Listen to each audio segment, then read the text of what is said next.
Ik denk dat u Gerry bent. Ja. Ja, ik had 50% kans. En wat is dit hier? Nou, ik ga me eerst even netjes voorstellen. Ja? Ik ben Bas. Bas. En wij zijn van, kent u L1? Ja, van het televisieprogramma. Ik kijk wel nooit naar die zender, maar ja, doe maar. Nou, wij maken een programma dat heet Onderweg. Onderweg. Ja, Onderweg. En wij rijden à l'improviste rond door de hele provincie. Oké. En als we ergens iets zien waarvan we denken, ja, maar daar moet een verhaal aan vastzitten, dan bellen wij aan. Gaan we met de mensen in gesprek, als ze dat willen natuurlijk. En dat levert hele leuke dingen op. Oké. En dat doen we al 10 jaar. Het is een succesprogramma dus. Zijn uw woorden? Ja, dat u 10 jaar doet. Ja, nee, dat is wel zeldzaam, ja. Dat we dat nog steeds mogen doen. Ja. Bijna 3000 afleveringen inmiddels. Oh, top. En, Gerry. Ja? Bas? Mag ik je zeggen? Ja, Gerry? tuurlijk. Gerry, waarom denk je dat wij bij jou aangebeld hebben? Oh, geen idee. Echt niet? Nee, helemaal niet. Ik zou niet weten waarom. Wat zou een trigger geweest kunnen zijn voor ons om bij jou aan te bellen? Geen idee. Ik weet het echt niet. Laat ik het dan zo De formuleren. woeste bende hier? Nee, een zigeunerachtig toestand. Ook dat zijn weer jouw woorden. Ja. Wat is een diepe kikker? Een diepe kikker, dat is hier die kikkers die hier in het ven zitten. Die noemen ze diepe kikkers? Diepe kikkers. Die carnavalsvereniging heet de diepe kikker. In Ja, Milsbeek? daar heb ik ook het huis maar zo genoemd. Ah, op die manier. Nou, maar Gerry, je bent nog een stapje verder gegaan. Want bij de voordeur zie je kikkers. Daar zie ik een kikker. Dat is niet toevallig. Nee.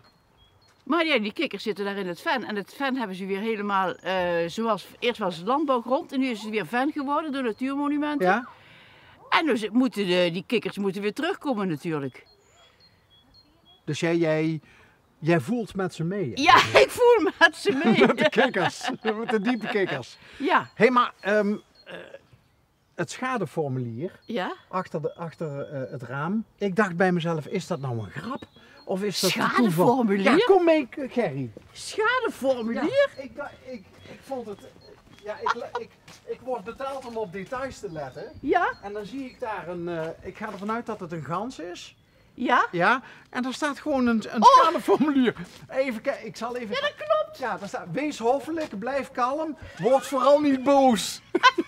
Dat heb ik uit een oude doos gehaald, want ik moest ik iets opruimen. Maar ik moest eigenlijk de carnavalsposter ophangen. Ja. En toen vond ik het schadeformulier. Dat moest even gauw wegmoffelen. Toen heb ik het voor die ganzen neergezet. Ja, maar je realiseerde je toen niet, Nee, helemaal niet. Dat het wegmoffelen achter de gans van hieruit gewoon super zichtbaar is. Ja. Hey, en die twee gezichtjes daar? Ja, dat zijn van de Pottenbakkersmarkt. Ah. Dat is elk jaar hier een groot festijn. Keramisto. Keramisto. Dus die heb ik als afschrikwekkend voor het raam gezet. Maar het zijn wel leuke koppen hoor. Ja, ik vind ze enig. Ja. Hij is een beetje de brombeer. Ja. Zo, hè, met een serieuze snor. Ja. En zij is het de vrouwelijke bon vivant eigenlijk. Ja, zo lijkt het een beetje. Ben jij dat? Ja, ben ik ook wel. Ja? Ja, jawel. Dat klopt wel. Jij maakt op mij wel de indruk van, kijk, dat bedoel ik. Hey, en er staat nog iemand op het bordje, Wie naast dan? Gerry. Ja, daar Ja, staat dat is een mijn Peter man, bij. helaas overleden vorig jaar. Oh. Ja, dat kan gebeuren. Dus, je moet gewoon verder, hè. Niet achter de graniums gaan zitten, je moet gewoon door. Ja, dat zeg je. Je moet gewoon door. Ja. Maar dat is niet iets waar je heel makkelijk overheen stapt, denk ik. Och. Was het plotseling? Nee, het zag het wel aankomen, maar het is voor hem een zegen. Hij was dementerend en ja, hij had ook geen zin meer in, volgens mij. Volgens mij. Ja. Want hij was niet meer in staat om dat onder woorden te brengen? Jawel, een beetje nog wel, maar ja. Het is afgesloten en ja, we moeten er vrede mee hebben. Heb je dat? Jawel, Ja? tuurlijk wel. Jawel. Hoe lang was hij ziek? Hoe lang heeft dat Nee, geduurd? wel een jaar, 2 jaar. Snel gegaan man. Ja, heel snel. En hoe lang kennen jullie elkaar? Ja, al heel lang. Ontzettend lang. Laten we dan even terug... Laten we even niet meer over hebben. Nee, laten we dan terug... Mag ik nog wel even teruggaan met jou samen dan naar het moment waarop jullie elkaar leerden kennen? Waar was... Nee, weet ik al niet meer. In de bus? In de bus? Ja, naar school. Oh! Dat is een hele lange tijd. Dat is serieus lang geleden, ja. Ja. Maar daar praten we niet meer over. Dat is geweest. Nee.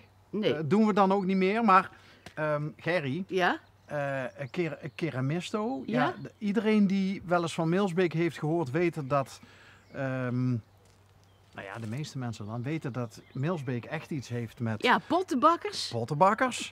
Eerst zijn ze gewoon bloempotjes gaan maken, hier. En toen heeft zijn man, die Peter Linders, heeft gedacht, nee, we gaan die beschilderen. En dan kunnen we ze veel duurder verkopen. Het was eigenlijk een soort, wat je nou Dallas blauw had, dat was Milsbeeks blauw, Milsbeeks bont. Ja. Dat was dus fantastisch hier, het Pottenbakkersmuseum. Jacobsladder. Ja, dat is fantastisch. Ja, heel weet leuk. Daar zijn we, misschien wel in het eerste jaar van dit programma, zijn we een keer daar geweest. En toen heb ik me vergaapt aan het keramieke orgel, draaiorgel. Ja. Dat kon ik me helemaal niet voorstellen, dat je van keramiek een orgel maakt. Ja, voor die pijpen? Ja, want hij leeft niet meer. Hè? Nee, hij is overleden. Ja. Een paar jaar geleden geloof ik. Maar er is een stichting omheen gekomen. Ja, en die... Cultuurbehoud Milsbeek, die heeft het helemaal ingericht. Fantastisch. Ik ben er van de afgelopen zondag geweest. En Milsbeek heeft zijn eigen Stonehenge, maar dat heet dan anders, hè? Ja. Rondom de rotonde. Toch wel leuk, toch? Ja, ik vind het fantastisch. Ja, het is hier een dorp, dat leeft en het doet. Er is van alles is er te doen. Heel Cultuurbehoud Milsbeek. Nog even zijn boek uit over het landgoed de Sint-Jansberg. Daar hebben ze mensen uit een archeologische groep hebben ze daarvoor geformeerd. En die hebben het helemaal uitgeplozen, dus het boek komt in de herfst komt het uit. Ja, je zou het maar moeten doen. En dat komt in jouw boekenkast terecht, dat boek? Tuurlijk, Ja? ik heb het boek gesponsord. Want we hebben ook meer dan 100 jaar op het landgoed de Sint-Jansberg gewoond. Jouw familie? Ja. Oh, dus jij bent een diehard Milsbeekse. Geworden, want we wonen pas hier 5 jaar. Oké. Ja. Maar dat komt toch niet allemaal in het interview, knipt er toch een hele zooi uit, of niet? Nou, kijk, wij zijn dit programma ooit gaan maken, Gerry, omdat wij We hebben eens een keer zoiets oprechte televisie wilden maken en daarom knippen wij niet. Dus wij nemen 11 minuten op met jou Ja, en dat is het dan. oké. Maar jij zei ooit, je wilde zeggen, je hebt ooit iets, Ja, wat wilde ik zeggen? ja geen idee.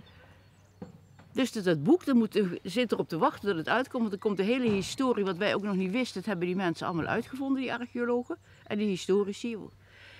En nou, dat moet een geweldige, ja, ik vind het een geweldig iets dat zoiets tevoorschijn komt.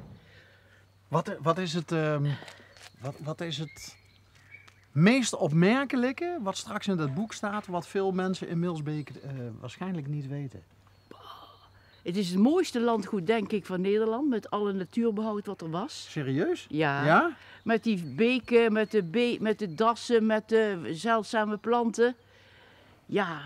En dat hier, de school, die heet ook de Drie Vijvers. Heb ik gezien. Ja. Ja. Dus, Naast de Spring, ja. de kinderopvang. Ja. Ook zo'n leuke naam. Dus dat is geweldig. En Dat de mensen daar meer te weten over komen, over dat landgoed. Want je had natuurlijk het jachtslot, de Mokerijden. Dat was een puissant rijke miljardair die daar met geld gesmeten heeft. Terwijl hier het landgoed eigenlijk in de oorlog is het helemaal verwoest. Er stond geen huis meer overeind.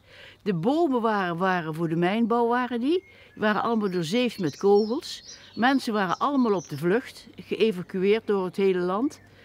Dus er waren hele spannende tijden voor die mensen hier op de Milsbeek. En ook in Plasmolen, Groesbeek. Mm-hmm. En het ligt ook nog in 2 provincies, zowel Limburg als Gelderland. Dus er was ook nog een handicap voor de beheerder van het landgoed, de Baron van Verschuur. Dus, Zit er nog steeds een baron op? nee, die zijn allemaal dood. De hele familie is bijna uitgestorven. En wie beheert het nu? En dat is van Natuurmonumenten nu. Oh. Hij kijkt op zijn klok. Hoe ver zijn we? Eigenlijk klaar. Zijn we eigenlijk klaar? Nou, dan hebben we het goed afgesloten. Ja. Met En je hebt een beetje reclame kunnen maken voor het boek. Voor het boek en voor het Pottenbakkersmuseum. Ja. En wat er meer voor? Voor de geweldige cultuurbehoud hier, de leefbaarheid hier van het dorp. En voor jezelf. Voor mezelf hoef ik niks te doen, nee. Nee, maar je hebt wel even laten zien wie je bent. Ja, misschien wel. Ik vond het een aangename Ik ontmoeting. dacht, wat moeten jullie hier? Denk ik iets van een energietransitie of zoiets. Nee, we willen geen windturbine in je achtertuin zetten, Gerry. Nee. Ja. En we willen ook niet alles volleggen met zonnepanelen. Nee, we hebben nog geen zorgen. zonnepanelen. Dus Nee, doe ik maar niet, voorlopig. ja, Moet je alleen maar terug gaan betalen. nou ja, we zullen toch iets moeten doen. Nou, ik vond het wel een aangename... Zullen we nog een foto maken bij de kikker? Laat ik kijken. De diepe kikker. Oh ja, die Bij de kikker.